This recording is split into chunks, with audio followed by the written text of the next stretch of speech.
porte-bonheur?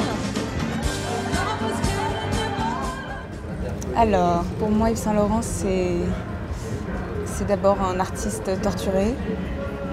C'est un grand génie.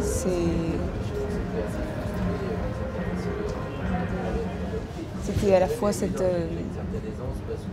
époque où il y avait encore où la culture importait beaucoup, ce qui est quelque chose qui aujourd'hui quand même a disparu. Donc la mode était liée à la culture. Et c'est vrai qu'il y a, je trouve, aujourd'hui très peu de créateurs qui s'inspirent encore beaucoup, qui s'inspirent de la culture pour leur création.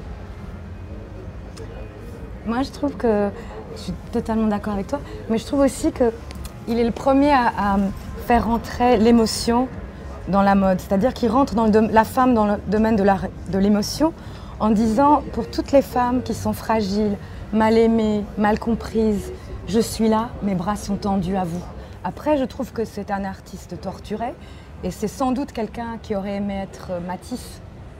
Et ça a dû créer une douleur pour lui et qui a du mal vivre ce rythme frénétique, mais qu'il vivait quand même, parce que c'est quand même quelqu'un qui a vécu borderline. Et c'est très beau aussi, parce qu'il vit sa vie comme un artiste qui se consume et qui se brûle d'une façon baudelairienne, quoi. Et j'aime aussi qu'il donne l'uniforme à la femme. Je rejoins ce qu'elles disent et j'ajouterais juste le mot liberté. Ah oui, c'est vrai. La liberté qu'il a offert aux femmes en général et justement au travers de la masculinité comme dans la féminité et des allers-retours entre les deux champs. Je suis d'accord.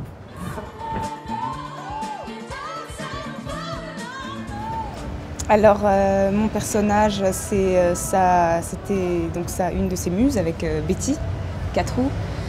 C'était ses meilleures amies. Et je pense que Loulou lui apportait beaucoup de légèreté et qu'elle avait cette insouciance qui devait sans doute le rassurer. Et voilà, et que c'était aussi pour lui, elle était aussi une grande source d'inspiration. Elle était très chic et avait énormément de goût.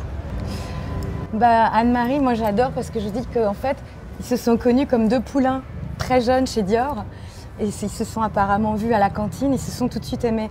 Et Anne-Marie Munoz, que je joue, Madame Munoz, pour certains, dans la maison on l'appelait Madame Munoz, c'est vraiment numéro 2 dans cette maison. C'est-à-dire que dès 62, elle est indispensable. Elle n'a pas dû monter les échelons. Elle quitte Dior, Saint-Laurent prend quelqu'un d'autre comme directrice de studio. Et après arrive Madame Munoz. Et Anne-Marie Munoz, c'est une amie, c'est une droiture, c'est un regard qui va accompagner toute sa vie. C'est une grande couturière elle-même, un grand artisan, une grande connaisseuse du tissu. Et un soutien infaillible, infatigable, une constante. La vie d'Anne-Marie, c'était Saint-Laurent. C'était un dévouement total pendant 40 ans. Et puis il paraît qu'elle était très fun aussi, parce que j'ai eu, grâce à ses proches et grâce à elle, accès à des photos très très intimes d'elle et Yves, où ils sont en train de faire des trucs genre avant le défilé, dans les années 60, ils déconnent à mort. Et donc en ce qui me concerne, Betty Catrou, donc le rôle de Betty Catrou, et comment dire, je pense, moi, la façon dont je vois Betty Catrou, c'est l'archétype de la femme moderne. Je pense que ça peut vraiment se résumer dans cette phrase. Cette femme avant-gardiste dans l'attitude, dans le rapport aux autres, qui n'est pas là pour faire plaisir, mais qui est là pour se faire plaisir, mais en même temps partager ce plaisir qu'elle se procure en le procurant aussi aux autres, mais pas dans la volonté d'attirer, mais plutôt dans la volonté de rayonner.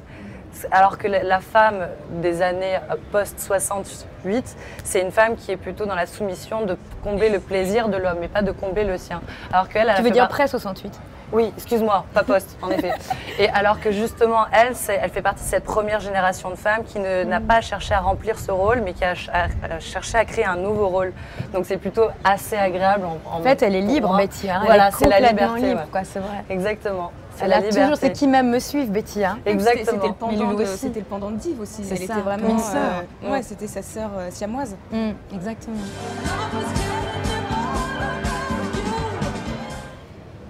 Je pense que j'aime beaucoup la collection russe. Et en même temps, je ne connais pas toutes les collections. Mais Ouais, moi j'aime bien le côté, j'aime bien sa période en fait assez 80. Ouais. Moi j'aime tout. Tout. Les dos dénudés, les seins avec un voilage léger. J'aime bien Saint-Laurent parce que aussi c'est le premier à faire entrer le verbe dans la mode.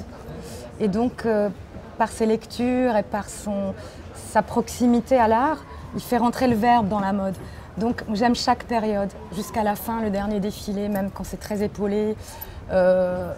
J'aime tout chez lui. La fin des années 60, quand 65 enfin pas exactement 65, mais encore un peu après, c'est le fait qu'on voit déjà les années 70 tellement là, alors que tous les événements ne se sont pas encore produits, il n'y a pas eu encore cet éclatement, cette liberté encore dégagée, et pourtant c'est déjà là dans les vêtements.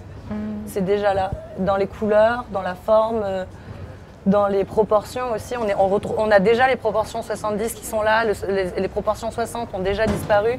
Et c'est ça que je trouve, c'est ce qui montre son côté précurseur, son côté génie, son côté avant-gardiste. L'insolent, c'est très belle. C'est un homme insolent qui dit je préfère, moi j'ai toujours adoré cette phrase, il dit je préfère habiller les maîtresses que les femmes.